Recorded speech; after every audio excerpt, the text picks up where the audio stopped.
On est dans un pays qui est tropical et insulaire.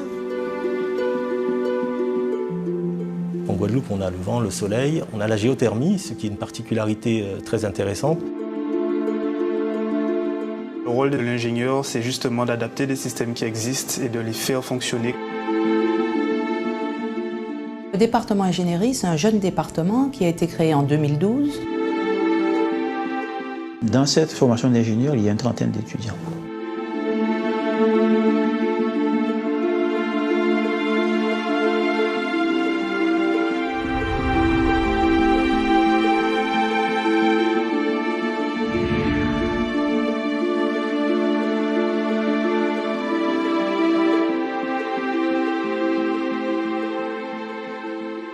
Pour monter une formation d'ingénieur, on a besoin d'avoir trois acteurs majeurs. Du côté politique, des universitaires et aussi des entreprises.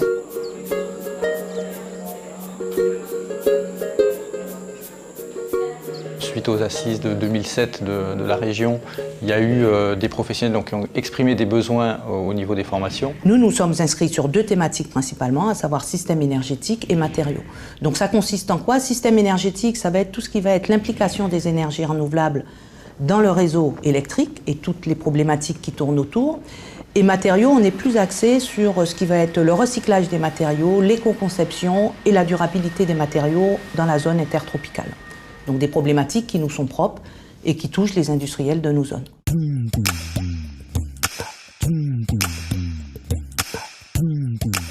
On essaye d'être au plus près des besoins du marché de l'emploi, du bassin local et également national. Donc en adaptant le contenu des formations aux évolutions technologiques des entreprises et des professionnels. Ce département, déjà, le plus important, c'est déjà qu'il y ait une visibilité. Ça veut dire qu'on sache maintenant que c'est l'une des premières formations d'ingénieurs qu'il y a. On a besoin de former des ingénieurs qui sont pluridisciplinaires, qui ont plusieurs casquettes, à la fois dans l'entrepreneuriat, dans la création d'entreprises, et puis un niveau technique également de haut niveau. Donc on est obligé d'adapter relativement finement l'offre de formation par rapport au marché. Le génie de l'environnement, c'est une filière dans laquelle on intègre le développement durable. Donc il s'agit, dans notre formation qui est axée sur les matériaux, de concevoir des matériaux, mais en tenant compte du cycle de vie des matériaux, d'une part, et d'autre part, de recycler ces matériaux. Donc le principe sera d'avoir des procédés qui permettent par exemple de limiter la corrosion, donc de bien connaître les phénomènes de corrosion pour pouvoir les limiter. De penser aussi, puisqu'on est dans un archipel, dans une petite île, au recyclage des matériaux pour des applications qui seraient soit la même ou bien soit nouvelles par rapport aux matériaux de départ.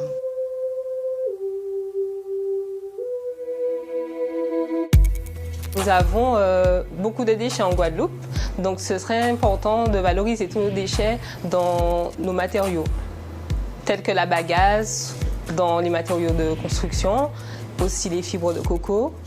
Et comme ça, on pourra réduire les déchets de la Guadeloupe ou de l'espace caribéen pour des matériaux innovants.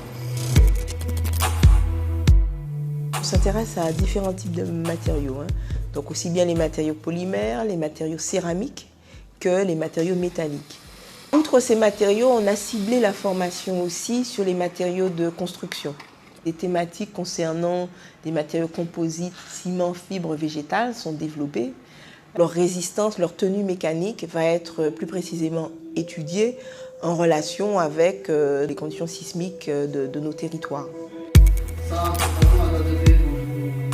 Nous avons différents formateurs, soit des États-Unis, de Toulouse, ou même des entrepreneurs de Guadeloupe qui viennent nous faire cours. Et nous avons aussi des enseignants de l'université. C'est très intéressant pour les entreprises d'embaucher des jeunes de l'école d'ingénieurs afin de réaliser les nombreux projets liés à l'environnement.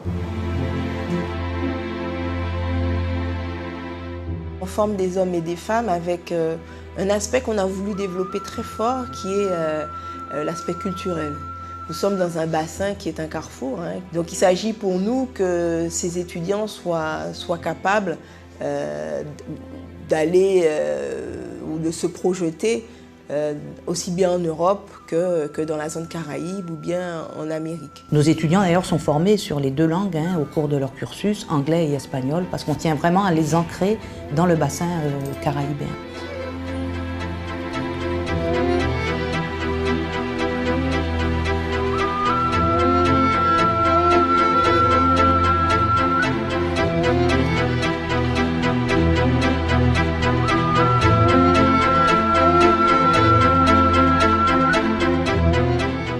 Comment réussir à recycler ces déchets et finalement en faire des nouveaux matériaux? Ça, c'est une des problématiques à laquelle va répondre la formation ingénieur matériaux. Tout ce qui est aussi énergie renouvelable, finalement on n'a pas de pétrole chez nous, mais on a énormément d'énergie renouvelable, éolien, solaire, géothermie, biomasse. C'est des problématiques, on voit bien, qui vont toucher toute la zone intertropicale.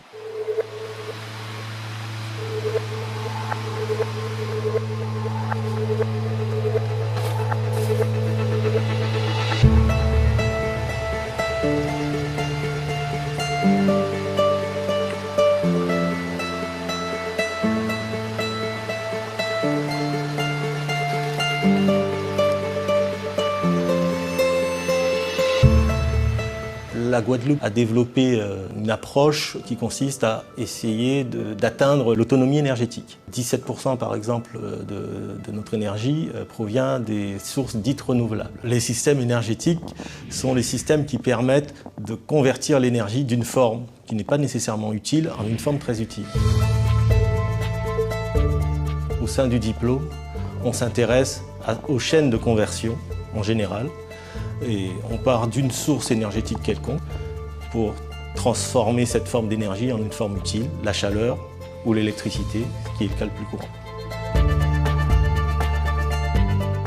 Prenons une centrale photovoltaïque, vous avez des panneaux photovoltaïques qui reçoivent un rayonnement solaire et ensuite la cellule elle-même convertit ce rayonnement en électricité. Si cette formation était ouverte, c'est parce qu'il y avait une demande. Donc l'école d'ingénierie est là pour répondre à cette demande. Donc il y a des débouchés pour nous dans la Caraïbe. J'ai été tout de suite intéressé, ça correspondait à ce que j'aimais faire, ce que j'avais envie de faire. C'était un diplôme d'ingénieur, je partais pour plus un master de recherche. C'est quelque chose de beaucoup plus concret et ça m'a tout de suite intéressé.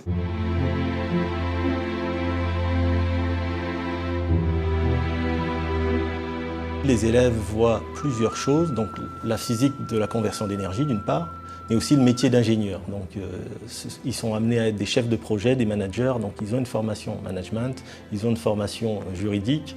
On leur donne tout le savoir-faire d'un ingénieur, donc une formation technique très forte, scientifique, mais aussi humaine. L'équipe pédagogique est très proche de nous, elle écoute tout ce qu'on a à dire.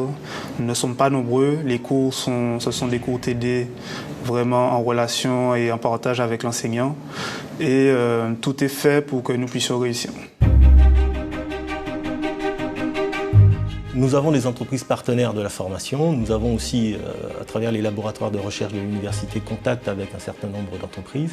Et puis les élèves peuvent très bien aussi, en tout cas on favorise cette approche-là, aller démarcher les entreprises pour les stages et puis au final pour leur premier emploi. Le département ingénierie, il se doit d'abord d'avoir 20% de ces cours qui sont assurés par des industriels et ils délivrent des diplômes qui sont à vocation professionnelle. Les 2 formations que nous avons, spécialité matériaux et système énergétique, sont les 2 seules formations habilitées par la commission des titres d'ingénieur dans la zone Caraïbes, Amérique.